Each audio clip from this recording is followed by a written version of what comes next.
Always on time. Let me. Oh man. Good. Hey, is that Ian? Hi, Ian. You okay? We're Hi, the David, you okay? Yeah, not bad, not bad. And that's Mario as well. Meg, Philip, we're all here. Brilliant. Excellent. Okay. Well, where are you guys from? Well, we're all based in Cardiff. These are all like young people who have been actively involved, intelligent people actively involved in the issues that have happened in the last 2 weeks. They're all people who are forward thinking or solution based. We're just basically just trying to give our thoughts on what we think about the situation, what we think the state of Britain is or Wales is, and how we can move forward, ways we can move forward. I think this lockdown thing has given everyone a lot more time to really think about things. The busyness of normal life has kind of ceased, and things that are happening that are in the spotlight, people are able to think about a lot more. And I think there's just this collective energy that's come about now. It's heading in the right direction. I think that it's the silver lining really of this lockdown that this has all come to light, and everyone's got this spare energy that they can put towards this cause, I think. So I think what you said there is, the only thing I disagree with is the busyness. It's just like, maybe not yourself. In the Assembly, in the Senate, they don't fit in. It's a very white organisation. There are no people of colour in management positions, none at all that I see. The only people of colour that I see are cleaners, security, or in catering. Ultimately, I didn't fit in Implied either when I got to the top table, because very quickly it was made obvious to me that we weren't about change. Yeah. That was the key point. I wouldn't shut up because a whistleblower came to me. This is just one example, but I can give you loads. So ultimately, I was given a choice: either drop the issue or face consequences. Right. I chose to face the consequences because they had a contract they weren't entitled to. The contract was withdrawn. Somebody had to resign over it and all that kind of stuff. But a lot of the racism I find now is a sort of very subtle middle-class kind of racism, where they portray stereotypes. But what I'm interested in is equality of opportunity for everyone. We formed the Welsh National Party, and that's what we're about as a party. It's equality of opportunity. So Dave gave me a ring, spoke to Dave on the phone, and what I'm really keen to do, I know I've spoken for a few minutes, but I wanted to tell you where I'm coming from. Yeah. What I'm really keen to do is just listen to what you've got to say, really. Thanks, Neil, for agreeing to be part of this. And we appreciate your input so far. And it's quite interesting that you raise a point about being marginalized in institutions that have been set up by people to keep. I don't want to say colored people. I want to use the word black, as we feel like we are very much at the lower point of the ladder rather than being grouped with everyone. And I feel like in that group we're the most marginalized people. Majority of the people now know, and because of the awareness that has been raised due to the death of George Floyd, which is very sad that it had to get to this point. It had to get to, we know that there's been, years and generation of killing the black people, not just in America, but in the world at large. But then it had to get to this point where everyone then is like, all of a sudden is awake, to wait for the fact that this gentleman was still alive and people saw that. Now that then becomes not just a case of race, but it becomes a case of, good from bad.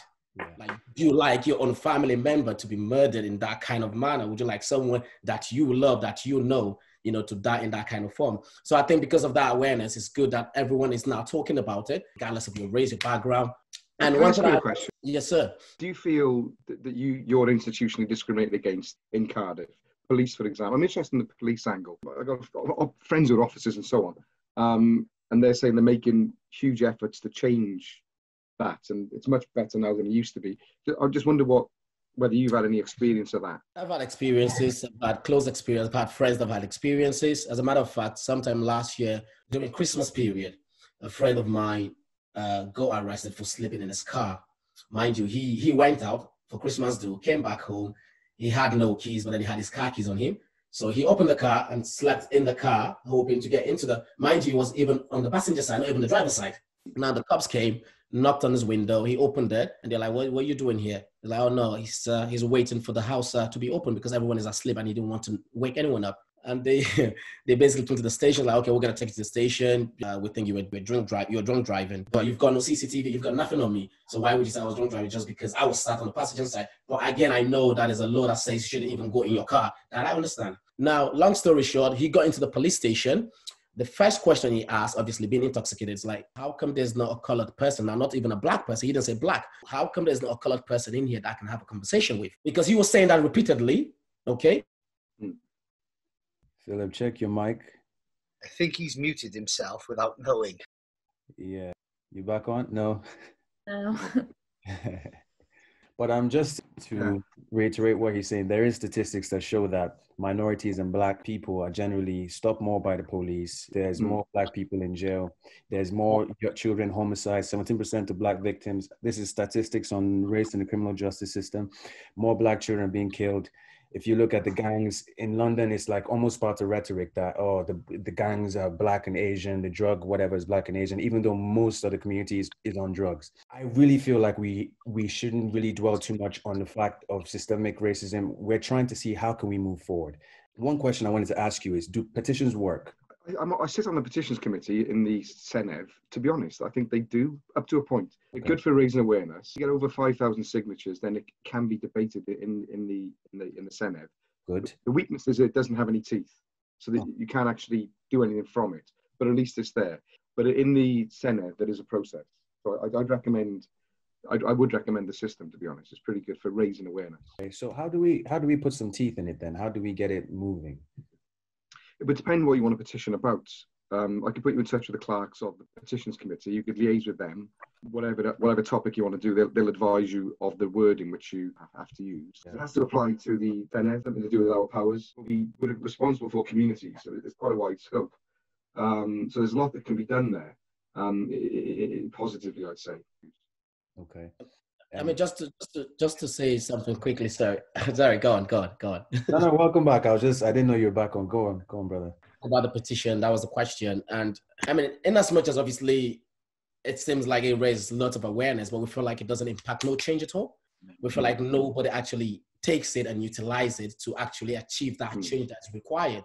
I mean, raising awareness and people knowing the past and what has happened is essential. It's key for everybody to know what has happened, so we can move away from there and look for profound ways to make changes. And I feel like with petitions, we're not able to see that drastic change that is required, regardless of how many signatures we get.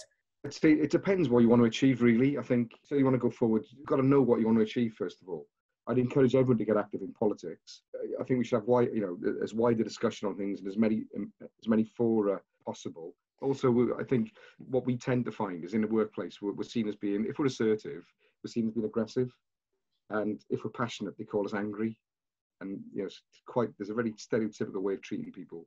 I think it's an understanding of cultures because like myself and Philip, we're both Nigerian, and when we speak, we're very loud, and people might think that we're having a fight. So I think one of the things or the positives of this situation has been conversations about cultures and people seeing that it's not just one type of person and one type of person. Within that, there are microcosms of different cultures and personalities. So that's part of the work we will be doing.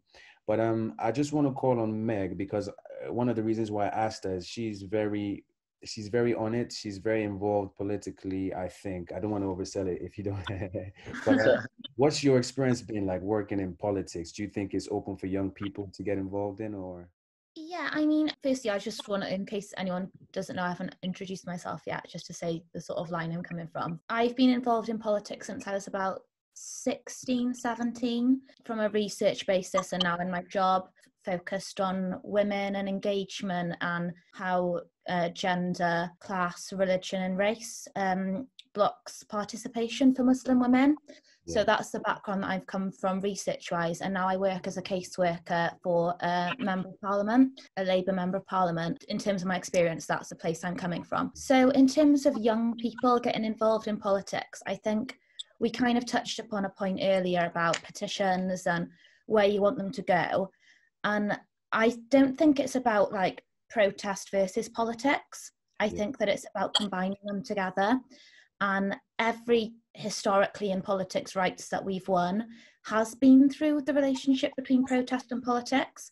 Yeah. So I think it's about, you know, raising the awareness of the issue, and in this case it's about systemic racism, and keeping that momentum going, not only on the ballot but forward in how it's going to shape policy and reform. And I just wanted to use this opportunity to touch upon something that's happened in Pembrokeshire this week. So I'm from Pembrokeshire, but I live in Cardiff, and at the moment I'm back in Pembrokeshire because of the lockdown. Yeah. And I don't know about you guys, but I think before I went to university, I'd always thought about politics as in the sense of like who you vote for to be your MP or your member of the Senedd. But I've recently, I think it's been highlighted to me even more how important local government is. Yeah. So in Pembrokeshire over the past week, a group of us have basically called out racism from our ex-mayor and a few people who sit on the council. And it's been on BBC News, it's been on The Independent. Some of you might have seen it. And it's really raised a wider issue of we need to take this opportunity to protest and raise awareness of these things. But going forward, we need to make sure young people are involved in grassroots politics. Yeah. So that they, you know, you can see yourself in who's representing you. There needs to be representation and there needs to be diversity. And I think it was Dave Lammy or Diane Abbott made a comment that you can't be what you can't see. And I think going forward now, people are really realising that, especially young people, which is really refreshing to see. So I hope it's going to go beyond calling out racism, but making a change to stamp it out systemically and people standing for election and making sure that they're represented. 100%. Would you say that in the last few months, you've probably realised that there's more of this going on than you'd ever realised before? Because I know I certainly have. I've come to realise that maybe I was in a bubble, and just because, you know, like I'd chosen to surround myself with like-minded people who don't think in the way that racists do, you know, I didn't see a lot of it because in my bubble it doesn't happen. But now I'm aware. I feel like now I've got that knowledge. I have a kind of like a duty to you know, acknowledge it and do something about it. I think what has happened is it's really forced conversations to happen with people who you might not necessarily have had those conversations with before. So I think that's been I think positive isn't really the right word to use, because this, you know, it should never have got to this stage for these conversations to happen. But I think one thing that I wanted to mention in terms of, you know, we're talking about the change in these conversations, like you mentioned, Dave, is just going beyond having those conversations and going on beyond, I guess, performative gestures, which I think, obviously I'm speaking as a white woman, I think a lot of social media and platforms like that, it can tend to come across as performative. And I think, you know, we as white people, this isn't about a performative gesture, it's about the way we need to live our lives from now on. And I think a lot of white people, unfortunately, do see this as, well, this is a black issue that we should help with. I don't think that that's the tone that we should have with this. The narrative shouldn't be about us, but what it should be about is recognising that the system of white supremacy, as long as we benefit from it, we have a duty as human beings to call it out and reject it. So yeah, it's not enough to just not be racist and have those conversations saying, oh, you shouldn't say this or you shouldn't say that. It's about being anti-racist and being anti-racist in everything you do. So where you shop, you know, the businesses that you buy from, people that you support, asking questions and demanding those answers. Brilliant, thank you. Like, I'm a big chunk of my life, I was brought up in London, and you know, my parents from Morocco, so we've got a big Ladbroke Grove community of Moroccans down there. Yeah. And I think in London, good quality thing about London is very diverse. You always see segments of racism that comes in, and they're certain depending on the boroughs that you live in, but it's dealt with within the community. Moving into Cardiff, I see that there's a variety of communities here, and there's sort of it's like a very thin line of respect, but no community sense. I don't know if that's the best way to describe it.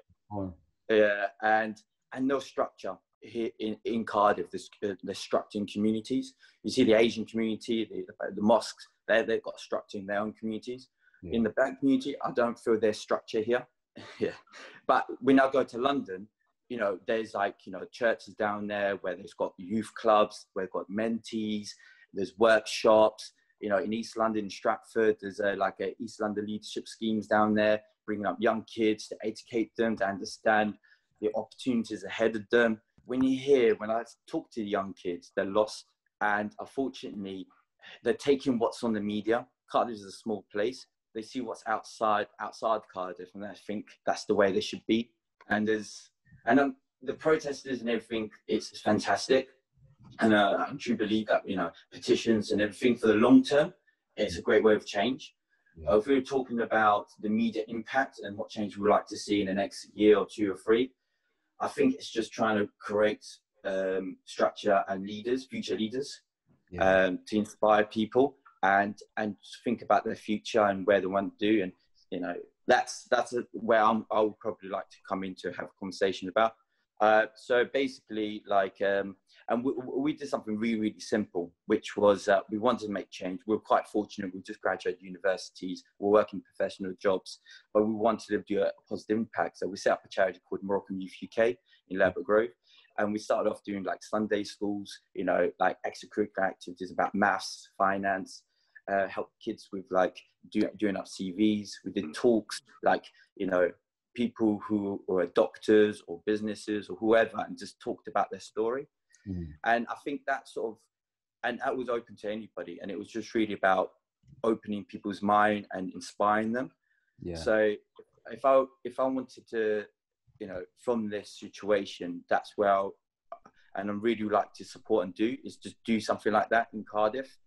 They destroyed the youth service, so that we used to have 23 really well-funded also youth clubs, and they've gone now. There are 3 left. Did you just say 23 to 3? Yeah. When I was deputy leader from 2008 to 12, we cut management by 5 million a year, and we put it into frontline services. That was reversed over the following 8 years. Now there's 3 left. We tried to put 2 million into the youth service in Cardiff in February at the budget meeting, but they decided to put it in the bank instead, in reserves. Seriously, I mean, there we go. I just follow up on what Meg said about performative stuff. I'm honest with you, this is what really concerns me. And my concern is that when everything dies down, we'll just go back to normal. I'll give you one example. The statue of Picton in the Cardiff City Hall. I was aware of his history only 2.5 years ago, to be honest, so excuse my ignorance there. But I immediately asked for it to be removed. They were laughing at me. Oh, McEvoy's mad him, isn't he? And yet now it's, oh my God, this statue has to go. I find that a bit frustrating. I'm glad that it's going to be going, but what's changed other than publicity? I want to try and get away from maybe the black and white of racist, anti-racist. Everyone's prejudiced. And we need to use our logic really to overcome the prejudices we all have about lots of things. And I would hope that we could maybe have like society in general, an admission that we're all prejudiced on certain things. So the oversimplification concerns me, that the evil people are the racists, the virtuous people, the non-racist, when actually there's a lot of grey, you know? That's my experience. Because for me, the worst kind of racism that I come up against is really informal, to be honest. I hear that about prejudice. I think psychologically, it's a thing called there's unconscious bias, and then there's also stereotypes. We all have stereotypes, and that's the way we understand the world. But I feel like forums like this where we talk about it, and sometimes people are afraid to use the word, say, oh, white guy or black guy, because they know the kind of conversations they've had behind closed doors using those prefixes or whatever. Sorry, I got the trouble implied a couple of years ago, election time. I retweeted something a video. It was a black guy, Wesley. If anyone knows Wesley, he's a brilliant guy. He used to play football against him. A very gentle man as well. Big guy, big black guy, but very gentle. Okay, and he never used to kick anyone. To be honest, he was talking a bit on the pitch. And but because he was shouting, I was accused of supporting a bully. Now there was a Scottish nationalist person in Scotland doing the same thing in the street, shouting at somebody, but he's a white guy. And everyone thought that was funny. So I'm sat around a table thinking, well, I'm getting lambasted here for retweeting a black guy who you're all calling a bully. But the white guy a few years back, you're all laughing at him. And there is what I think that's an example of the unconscious racism. Yeah.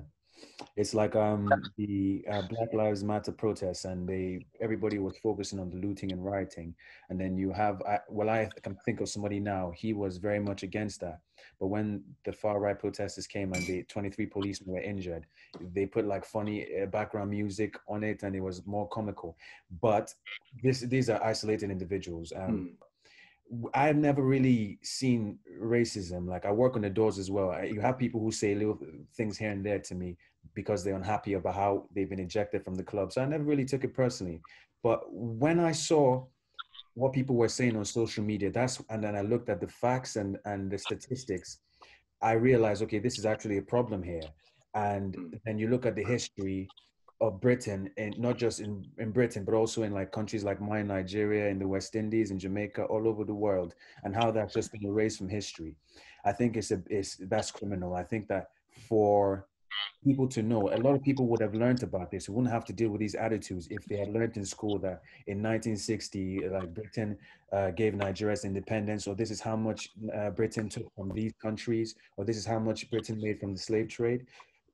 So one of the petitions is about bringing real education, balanced education back into the school system to help change people's attitudes and give them more knowledge about this. But based on what you've said, how can we move forward with this? I think what differentiates Wales from the rest of the UK is that we've also got a very oppressed history, where the history of Wales has been erased, where the language has been, they tried to erase the language, they were unable to do so. When I being in politics, I look at things politically. So for me, the solution is that we start talking about a constitution. And I think what we should be talking about in Wales is A, what we have in common, B, what we can all have in common more going forward, and what kind of country do we want to live in, and what actually defines Welshness. For me, it's not ethnicity or birth, it's actually living here and signing up to a bunch of ideals. That's the kind of solution that I see longer term, that we should be discussing a Welsh constitution, really. Do you know what, like, this is an amazing conversation, this is an amazing forum, as obviously me and David have been having a conversation on private, and this is good for great awareness, this is good to start, okay? Now in the West, I feel like the real issue that we need to deal with is to look for ways to amend the past. The Black people went through a lot for generations. Now, how do we amend the past? Don't forget the slave masters, okay, in the Western part of the world, but in the UK and America, and France even, had reparation as soon as slavery was abolished. As a matter of fact, Britain, I think the taxpayers stopped paying reparation in 2015, if I'm not mistaken. Now, really? I didn't know that. No, that is seriously.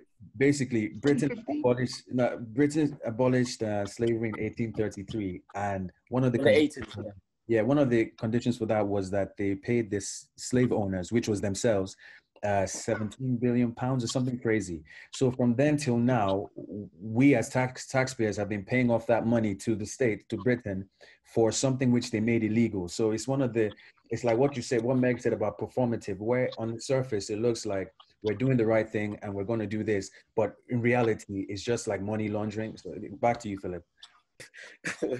And you didn't know that. Many people don't know about that. However, the point I'm trying to make is, if that was made to people that actually committed atrocities at the time that we see now as inhuman, okay, and they were still paid, okay, compensated for so long, for a very long time, to the point that even the descendants of the slaves, okay, were part of the people paying that reparation, okay? So recently, I think it's high time we bridge that by actually paying Black people reparation, by amending things, okay, by paying some sort of compensation, okay, to Black people. And I feel like that would be the first initial step in the West for us to make that huge change. Now, after that is done, that brings us closer to closing that wealth gap, okay? Once that is closed, that then gives us opportunities as Black people to own things, okay? That brings us to ownership. At the moment, I'm teaching my son about ownership and freedom. That brings us closer to own things. And once you own certain things, okay, that then gives you that high seat, that gives you a position, that gives you a seat in a place where you can sit down, have conversation to be able to change policies. And I feel like at this point in time now, we're not talking about that. Instead, we're talking about history. Everyone is trying to talk about how educated they are. Everyone is trying to talk about how, we've been raising awareness for a very long time. no one is hearing, no one is paying attention to that. And I think it's time for us to start, making those huge changes by amending certain things, by paying us compensation. So that at least can close the wealth gap, because when that is closed, then that gives us a better position now to at least compete on the monopoly board. Because at this point in time now, we've been monopolized and marginalized to the point that we can't even talk about anything at all. We can't even influence even policies. That will then have a direct impact on us. Now, if our people were to go there and not discuss on our behalf, now we know who to hold accountable. Sorry, guys, I know I'm raising my voice. I'm very passionate about the situation, but you're being aggressive now. Exactly. Sorry. Let's get a detail, because when you said about, I'm astonished that the payments went on until 2015. But when you said that, Megan, is it Meg or Megan? Meg. Meg, yeah. Meg, you nodded. So there's obviously a paper trail there, then, yeah. It was raised on question time last week as well, actually. I missed that. Yeah, so it's been in the news quite a lot recently, but yeah, there is a paper trail on it if you wanted to. So we've been paying them until 2015. Yeah, yes, that was including the descendants of slaves as well. That's what I mean. That's the most. You know what? That's the most part. I'm like, wow. Okay. There's an obvious campaign there, isn't it? Petition, pay it back. Because I know we've had conversation, me and Dave, and I went to the Black Lives protest in Cardiff, and literally all I was hearing is of people dwelling on the problems and the issues that were going on, and nobody was talking about how we can actually, instigate changes, the initial step towards greater things. Being able to walk down the road or walk on City Road and be like, okay, you've got at least 10 black businesses on there. On City Road, as Dave went out last week, I believe, and he basically came across 3 black-owned businesses on City Road. 2, there we go. 2 black-owned businesses on City Road. And there are lots of entrepreneurs like us. There are lots of young entrepreneurs in Cardiff that are willing, to go out there and work hard and not to be, found on the street selling illegal stuff. I feel like because they've been marginalized, people have to go out there. They've got to find a way to live. I'm not saying it's the right one, justified way to do it, but I'm just saying because of the system and the way the system has been designed, you find marginalized people that will always go out there and find a way to survive in society. Every society. Spoke to Dave about this briefly on the phone. Yeah. I think there's also a class issue as well, because the worst racism I had was in France, by the way. I find Cardiff much better than other places. It's here, but it's nowhere near as bad as other places I've been in. Yeah, so just to round up, what's your advice to us as young people? I'm probably biased, but I'd say join the Welsh National Party. Raheem there, he hasn't said anything, but he's our chair in South Wales Central. We only formed in January. The ethos is completely open, but then you may not share our politics of wanting a sovereign Wales. It's a separate country. But if you don't want to become involved with us, maybe go to where you think you could be involved. I'm a big advocate of community politics as well. We got a big issue coming up now. It will affect Newtown massively. The nuclear mud being dumped. They want to dump 780,000 tonnes of mud from outside Hinkley Point Nuclear Power Station. They want to dump it a mile off the coast of Cardiff. Okay? Scientists say it contains plutonium. I'm not kidding. But that's going to impact massively on Newtown, which is the most ethnically diverse area of Cardiff. People are going to be breathing it in. So as a matter of fact, they don't want anybody in Newtown anymore. They want it to be Cardiff Bay completely. Because both sides are Cardiff Bay. In the middle is Newtown. Why so? But anyways, that's a convo. Anyway, but email some ideas. I think we've got some solutions. As I said, but you guys tell us what you think. That's the main thing, to be honest. I think I'm guilty of absorbing a lot more than I put out there, which is always good. This kind of thing is really healthy, I think, isn't it? It's really good for these kind of things to happen. And I don't think this should be an isolated incident. I think this is the kind of thing that we need to do more of going forward. Yeah. Thank you, Dave. Appreciate that. Yeah, I second that. I think it's been more digesting the conversations. I think from this, I think just trying to understand what are the goals, what are we trying to achieve, what's our short-term, medium and long-term goals, and then back to that, I start adding tasks to them. Conversations are healthy, but output is key also. So you always have to have eyes on the goal. So that's what I would say. Lovely, man. So right, anything? In terms of, none in my experience. Okay, so why is it that kids living in Cardiff don't get opportunities at the BBC? We should maybe set some goals about how we want organisations to operate, really. Yeah. And this is where the equality of opportunity comes in.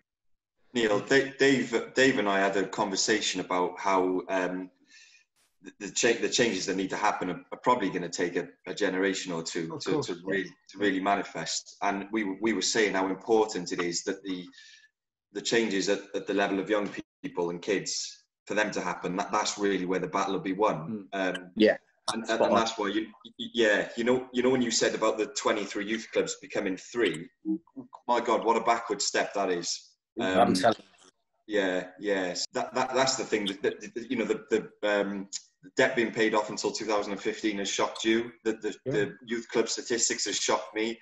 There are just constantly things that are shocking us, and that's what I was on about earlier with this learning that's happening in the last few months that just might not have happened otherwise if this wasn't all blown up like it is, you know. But I think it just needs to carry on for us to stay focused, like you said earlier. I appreciate everybody taking time out of their busy day. Thanks, guys. Honestly, Thank you very much. Thank you. Yeah, thank you, everyone. Thank you, Good work. Blake. Good work.